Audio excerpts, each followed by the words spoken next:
Welcome to the first public meeting for the Burnham Avenue Grade Separation project. Thank you for joining us today to learn about this important project that will positively impact residents and commuters in the village of Burnham, the Chicago neighborhood of Hegewisch, and other surrounding communities.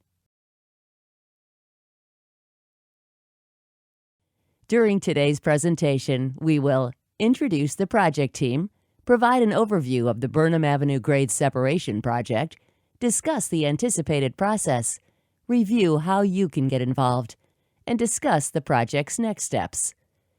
At the end of the presentation, we encourage you to head over to the exhibits room to review more information about the project and talk to the project team. The Burnham Avenue Grade Separation project will be led by the Village of Burnham with assistance from the Cook County Department of Transportation and Highways. They will help drive the decision-making process as we progress throughout the project.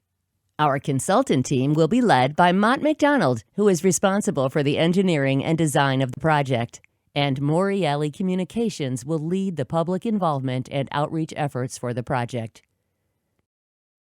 Now, we will dive into the background of the project and why it is crucial to improving the quality of life for the Village of Burnham and surrounding communities. The Burnham Avenue Grade Separation project will focus on improving safety and mobility at the at-grade crossing near the intersection of Burnham Avenue and Brainerd Avenue, where the roadway intersects with 5 railroad tracks. Currently, the Village of Burnham experiences 14,200 vehicles per day at this location and an average of over 3 hours in downed gate time per day. The multiple tracks and rail traffic that frequents this at-grade crossing results in safety, congestion, and mobility issues for the community and commuters. During this project, the team will evaluate several alternatives that will resolve these issues and improve the quality of life for the community. This Phase 1 process has been fully funded by the Surface Transportation Program Shared Regional Fund, administered by the Chicago Metropolitan Agency for Planning, also known as CMAP. We would like to mention that this project is considered regionally significant. In 2019, CMAP identified this as a priority location as part of the Northeastern Illinois Priority Grade Crossings due to road and pedestrian safety concerns with potential rail operations. This is a map of the project area, showing where Burnham Avenue intersects with 5 railroad tracks immediately south of Brainerd Avenue. The railroads at the crossing include the Chicago South Shore and South Bend Railroad, CS&S, which Northern Indiana Commuter Transportation District, NICTD, operates on, CSX Transportation, and Norfolk Southern Railway. As previously mentioned, the at-grade crossing causes safety, congestion, and mobility issues for the community and commuters. Based on these issues, we have determined that this project is needed to improve safety for pedestrians, bicyclists, vehicles, and railroad users at the at-grade crossing near the intersection of Burnham Avenue and Brainerd Avenue, where Burnham Avenue intersects with 5 railroad tracks, and to reduce congestion and improve mobility near this at-grade crossing, located at the border of the Village of Burnham and City of Chicago. By addressing the at-grade crossing where Burnham Avenue intersects with 5 rail lines, the community's overall quality of life will be greatly improved. Benefits will include enhancing safety for pedestrians, bicyclists, cars, and buses that intersect with freight, passenger, and commuter trains, reducing congestion that currently exists from vehicles waiting at downed gates, providing improved mobility in the Village of Burnham and Chicago neighborhood of Hegewisch, and improving the environment by decreasing carbon emissions emitted from idling vehicles. As many of you know, there are several other projects taking place in close proximity to the Burnham Avenue Grade Separation project. We wanted to outline the other projects to reduce confusion. The yellow line on the map represents the Burnham Resurfacing Project, which is occurring from Brainerd Avenue South to 159th Street. Construction has already begun for this project, which is being led by the Illinois Department of Transportation. The red line on the map represents the Brainerd Avenue Improvement Project, which extends from Muskegon Avenue to State Line Road. This project is also being led by the Illinois Department of Transportation, with construction anticipated to begin later this year. The light blue line on the map represents the Burnham Multimodal Connector, which is a proposed grade-separated pedestrian and bicycle bridge that crosses over multiple railroad tracks and Brainerd Avenue. This project is being led by the Cook County Department of Transportation and Highways. The dark blue line shows a proposed on-street bike route that is a part of the Burnham Multimodal Connector. And lastly, the green line represents the planned Burnham Greenway Trail, which is being led by the Village of Burnham and the Illinois Department of Natural Resources. We will now review the process of the Burnham Avenue Grade Separation project. The development of this project will follow the Illinois Department of Transportation's project development process, which consists of 3 phases. We are currently in Phase 1 of the project, which includes the preliminary engineering and environmental studies of the project. This phase will conclude when a preferred alternative has been selected and approved. After Phase 1 has been completed, the project will move into Phase 2, during which the final design, preparation of a construction contract, and any right-of-way acquisition that is needed takes place. After the conclusion of Phase 2, the project will move into Phase 3 construction. As mentioned, we are currently in Phase 1.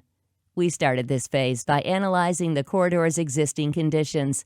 This stage takes place to understand what infrastructure issues are present.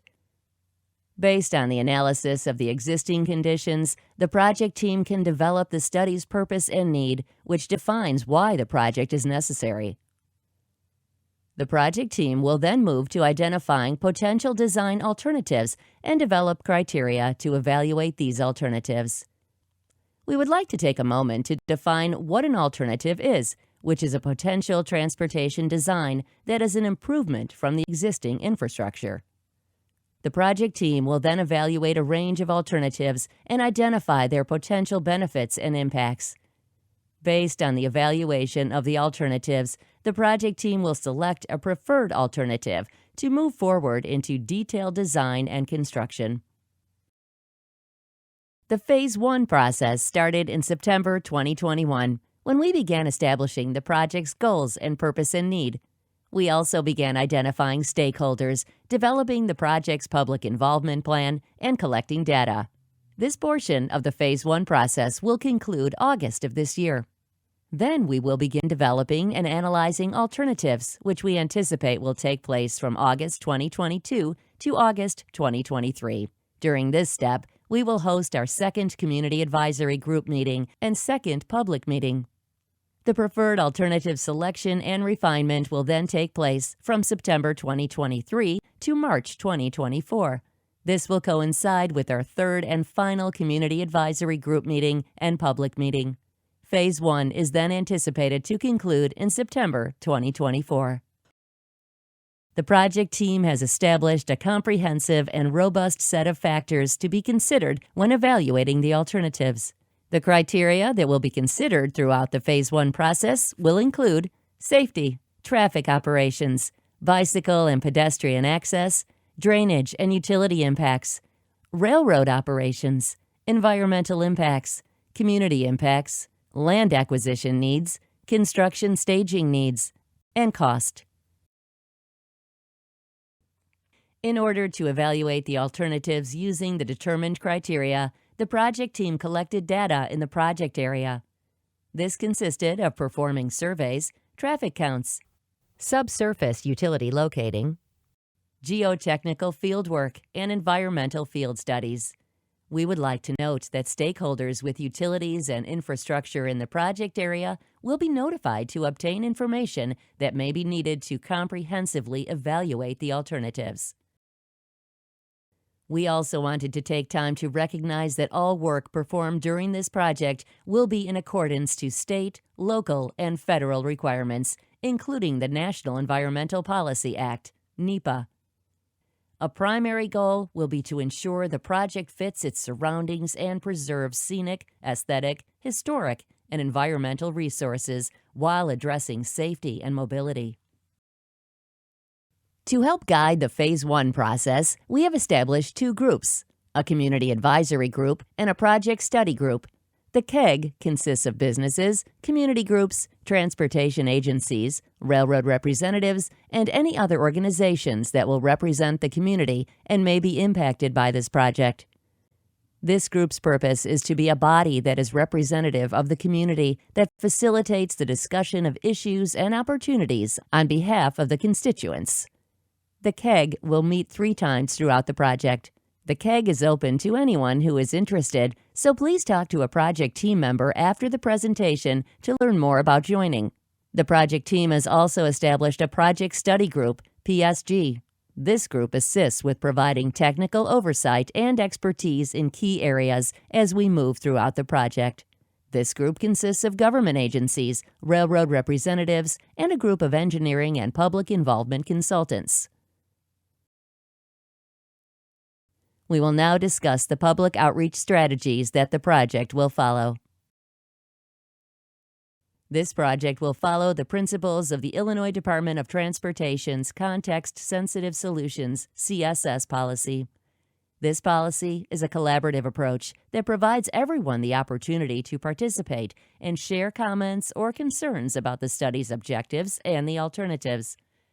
Stakeholders that have identified and will be engaged throughout the project include residents, business owners, community representatives, schools, neighborhood groups, hospitals, emergency services, and special interest groups. We also recognize and understand the makeup of the Burnham and Hegewisch communities, which is key to engaging residents and maximizing participation. We will ensure that we are partnering with community leaders to guarantee that stakeholders that are hard to reach are informed about the project. We also want to guarantee that project information and materials will be accessible to all audiences, so we will be providing all materials in English and Spanish to keep residents informed and up to date. During this project, we are committed to providing various avenues for you to receive information and provide your feedback. We have developed an accessible project website that will house all the most up-to-date project information, www.burnhamgradeseparation.com. Please note that there is a Spanish language option at the top of the homepage to translate the website. We will host approximately 3 public meetings throughout the Phase 1 process, and we will be sending out newsletters throughout the project to keep all community members and stakeholders up to date. The ways that the community can provide input will be at our public meetings, through our project email, through our project website, or by calling our project phone number. And now we will take a look at the project's next steps. After this meeting, we encourage you all to provide initial comments and questions to the project team. To be part of the official public meeting number 1 record, we request you provide your feedback by Wednesday, August 17th. We have comment cards available for you to fill out today, but you may also reach us at the project email, our project website's Contact Us page, or by calling the project phone number. After our meeting tonight, all materials will be made available on the project website in English and Spanish. At the conclusion of this first round of outreach, the project team will advance to developing and analyzing alternatives. As mentioned before, please do not hesitate to contact us with questions and comments. Thank you for attending today's public meeting, and we encourage you to visit the exhibit room next door to review further project information and to talk with a project team member.